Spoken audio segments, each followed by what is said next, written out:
Hey guys, this is JoRoSaR here at the Team mYinsanity Gaming House in Bern, Switzerland, and I'm here with Cedric Schlosser, who is the CEO of mYinsanity.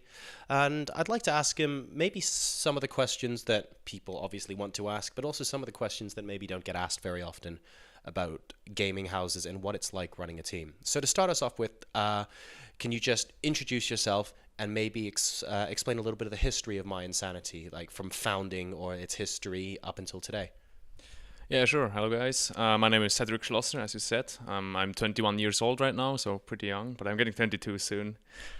I have gray hairs already. It's Yeah. terrible. Exactly. Yeah. I hear that a lot now. Um, yeah, and basically, I'm the CEO of mYinsanity, as we like to say, and founding of the team. You want to know just where it started? Yeah. So basically, mYinsanity started in 2009 with back then a Counter-Strike source team. And these were some friends of us, some Swiss friends. They just founded it together with some Germans, and the name just came up somewhere. I don't know really how it worked. Yeah, and then a friend of them was a graphic specialist, and they designed the logo. So the logo was there from the beginning on. And yeah, after this Counter Strike source team, me and my friends we joined the clan with a Call of Duty 4 team, and that's basically the management from today. Basically, is the Call of Duty 4 team from back then. So we were like semi-professional, but we went to some international lands, and we were like probably the best team in Switzerland, winning a lot of lands, and that's how we got into this esport by going with the Call of Duty 4 team there. But at one point, we had no time to really train anymore with the team, and just the job was there and everything. So, and then just in Call of Duty 4, the game basically died. Yeah, let's hope that this is not happening to StarCraft. I already saw a game die, so no, obviously not. But yeah, then we started to pick up other teams because we ourselves did not really play anymore active in the scene. And yeah, as you've seen, after 2011 we started with StarCraft 2, and in 2012 we picked up our first really professional gamers and founded our team house, and then mYinsanity developed to the point where we are today, yeah, basically. Cool. So you guys are very much an esports organization today. But was it always this way when you guys were playing Counter-Strike and Call of Duty? You mentioned, of course, you were winning lands and you were semi-professional. At that point, were you guys thinking, actually, we want this to be our full-time jobs, or we can see this, the path that we're going down? Or do you think it was more sort of casual thing where it kind of evolved into esports? And if it was a casual thing that evolved into esports, at what point did you decide, actually, we want to get some professional guys in here and start competing internationally? Yeah. At the beginning, no, it was clearly casual, Like, we were just going to lands to have fun. Like, this was our main thing. Like, we went probably like to 10 or 11 lands per year. Sounds pretty professional, but in the end, these are small lands with small prize monies. And it's just about being there with the friends and just doing boot camps. And it was just like giving our all this playtime we were invested in the game was just giving it the sense, like, so there was just a reason why we did it and something we could explain, I guess. And it was a lot of fun on all these lands, of course.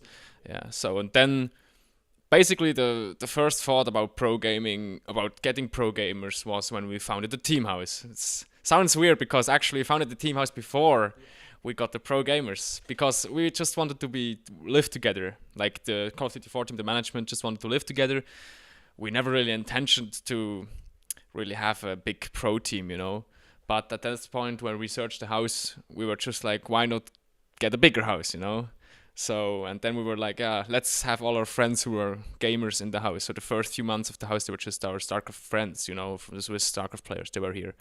And at one point, we decided like, the StarCraft thing, it's pretty cool. And like the scene is really nice. So we should go farther in there.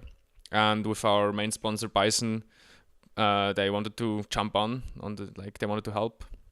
And then we together said, okay, now let's get our first pro gamers. And it was actually Tarson who was our first paid full-time gamer, yeah. Yeah. Awesome. And is StarCraft at the moment the only game that mYinsanity that you consider like a fully fledged sort of esports team? Or do you guys manage games outside of StarCraft as well, where actually you're internationally competitive and you're gunning for that sort of thing as well? We looked into League of Legends for the last few months. We have now a League of Legends team who is like top 5 challenger. That's pretty good, yeah. Like, it's pretty good. It's not LCS, but it's it's right below.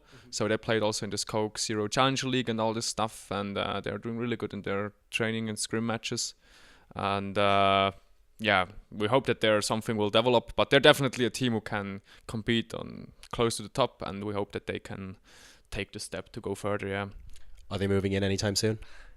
No, it's probably hard because some of them are in school, you know, like that's always moving in a team house is not that easy as it seems from like 5 different countries, you know. For one StarCraft player, it's pretty easy, but for 5 players, it's getting quite hard, yeah. Okay. Cool. Well, I want to move away a little bit from that now and talk a little bit about you and your role in the organization. You're the CEO. It's kind of a term that a lot of people hear. A lot of gaming teams, of course, they just have a CEO and they think, well, he's the boss, right? Or just the guy that runs things. But going into a little bit more detail, what is it that you do for the team? Like, what does your day-to-day look like that you provide for the team and the reason that you're here?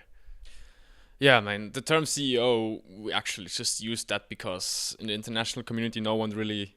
Like, this is the standardized term everyone uses, so everyone knows actually that you are like the highest guy, you know, you are the guy who can decide.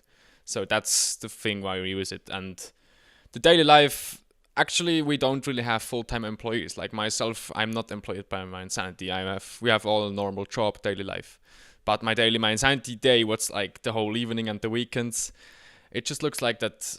For me, it's very important that I know everything, you know, that I have the oversight about everything that's happening so I can coordinate between the different persons, and that's one of the big things. So it's just I have to be involved everywhere a little, you know, and then, of course, it's just the part of the leading, you know, like just keeping up that the people are doing something, that they are motivated. And on the other hand, I'm doing all the finances because in my civil life, I work on a bank. So for me, it's pretty... close that I do all the finances, yeah. And since we are not that of a big company, I'm involved from the player search, no, not the searching, but from deciding which player I pick until where they fly and stuff. If we are helping each other out all together. But the management is a very democratic system. Like, I can decide, but in the end, I will never take a decision where all the other guys are against it because it's not helping anyone normally. So it's just like I'm just like the tip who gives the last word if there are 2 against 2, you know, like, yeah. So that's basically what I'm doing, yeah. Cool. Let's touch on that a little bit more, actually. You guys, of course, most recently picked up Jakji as well, in addition to Stardust, who was on the team before.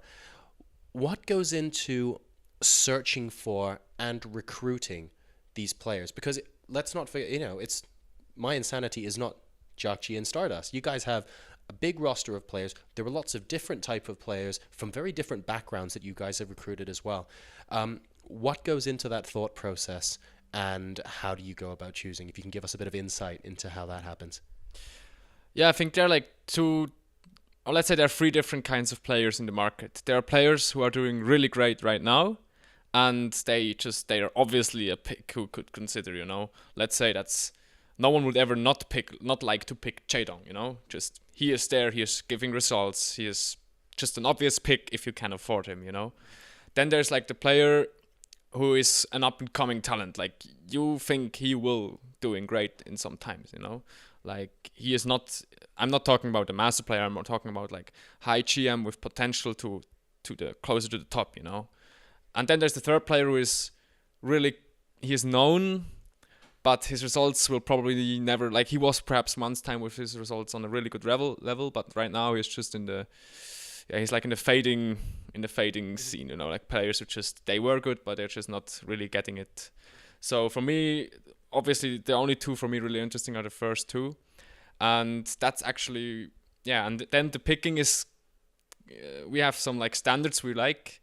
So let's say when we picked Stardust, everyone thought this is coming out of nowhere.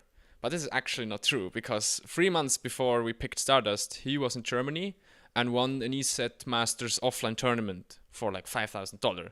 Doesn't sound like much, it's not a big tournament, but what it shows to me is that this guy, he was offline, he won. And that's already 2 things That really, really important, you know. Being offline in a tournament is something totally different than playing online or playing ladder. And being offline and then also have like this power to win the game. That's something which just quality. And for starters, also speaking, is he was 2 years in Air Force Ace. That tells me he is very disciplined, because I could not imagine a team in the army who has not. He had to train there every day. You know, it's in the end it's the army, even if it's a StarCraft team. So for me, this was just this guy trained 2 years full time. So I saw a lot of potential there. That's why we picked Stardust. And with Chakchi, it was kind of the same, because everyone said he lost his standpoint after GSL, but he never really did. He was always like GM plays one Korea, just no one really recognized it. You know, he was really good. And then when he played WCS Korea and got on a, like, he just played through Code A and showed good games again, that shows that he has so much motivation to play again. So we thought this will be a really good standpoint to start off, because if someone after 3 years since he won a championship, or 2 years, then comes back and still plays on its top level, you know, that's a good sign. And also that he stayed in NS Hosa for so long is a sign that he has a lot of loyalty to his team, and that's all stuff we really like too. Cool. So I want to ask you a little bit about the same choices that you make with regards to the non-Korean players on mYinsanity as well. Obviously, Jakji and Stardust are superstars in their own right, but talk to us a little bit about how some of the other players that are frankly awesome that I've met in this house over the last couple of days, how did you go about choosing them, and how do you feel that everyone fits together? Yeah, sure. Let's start with perhaps Kane. Like, Kane was for us a nice pick. Like, we were really happy that we picked him up, and for him it was a little bit the same as with Stardust. You know, he won Shoutcraft back then. He was just recently a NA champion, let's say it like this. So we saw that he could beat the top players in the tournament with the pressure of audience, you know, like not live audience, but at least online audience. And that was a good reason for us why we considered him. And we wanted, with Kane was a little bit special because we wanted an NA player from the NA scene, and he gave us like the entrance to the scene, so the people from NA could cheer for someone from their country, from the region, in mYinsanity. So this was a good reason for us as well, obviously. But we really think that Kane is one of the top foreigner circs right now, and he can make it up to the top. He will soon go to the Joey Flash House, and with the training there, I think he can develop to a really awesome player. Yeah. Then we have Cyril, also Circ player. We just recently picked him up. He's a 15-year-old Finnish guy. And for the people who don't know, his older brother is ProDusser. So these are already two awesome reasons why we picked him. First of all, 15 years old and already top GM, together with an older brother who's also pro gamer. And ProDusser was in the mYinsanity house for 2 months and visited us, and so we knew that it's just awesome guys there. And his parents are also very supportive for him. Like they want that obviously both their sons are pro gamers, so they are supportive. That's a good reason as well. So he was just like an obvious pick. Just there are so many good things about him to pick. And we have to talk about J Power's hair. Oh, J Power's hair, yeah, sure. There was actually a funny incident yesterday when we went to the city for some food and drinks, and on the street back to the train station, there was a random girl asking him if he could touch his hair, and obviously he granted that favor. Yeah, it was pretty good. Yeah, it's the source of all his power. Exactly. That's probably why I picked him now. Okay. But talk to us a little bit more about J Power. Of course, he isn't the oldest member of the team as well, and he seems to, from what I've seen, get on really well with the guys upstairs. Has a really good work ethic. How did you find him, and what do you see in him? With J-Power, it was different because we had an academy opening. We opened the academy team and we accepted applications. And J-Power was actually one of the applicants. And he was not an obvious choice on first sight, I have to say, because he's already 20 years old. Sounds brutal, but yeah, I mean, for a new player who now starts being a pro gamer, that's that's let's say older age. It's not the perfect age normally, but it's not too late, of course, if you're really dedicated. And that's exactly the reason why we picked him, because he seemed very dedicated. He seems very concentrated. And also now, since he's in the house for 1 or 2 weeks, we really see that he is so motivated and really disciplined. Self-discipline is something of the most important in esports, and that's what most foreigners actually lack. That's why the foreigners are not as good as the Koreans, because it's only about discipline. And yeah, that's why Jay Power was just, and also he wanted to go full time. So we saw that he actually wanted to commit for the thing. So we thought, why not support a guy like this, from the Netherlands? And yeah, until now we're really happy, and we're looking forward to what he will show us.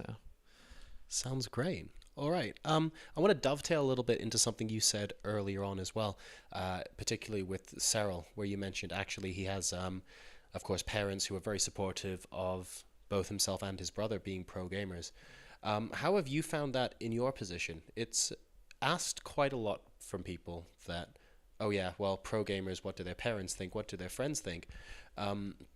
You have a regular job, and you dedicate all of your evenings and all of your weekends to sorting out stuff with mYinsanity. To what extent do your colleagues at work, your family and your friends know about what you do here, and what was their reaction to your position? Because they must be going, well, hang on, you're not even playing, but it's taking this much of your time. How do you talk to them about it if you do, and what's their response? Yeah, I mean, with my parents, it was just typical parent-son relationship where the son is just playing Call of Duty every day for 4 years or something, you know? Like, this was not a... we never, like, it's not a bad relationship, it was just back then it was, that was one of the big points where we could fight about, you know? So they were not really happy about that. They would like to me more make sports or whatever, you know, normal sports.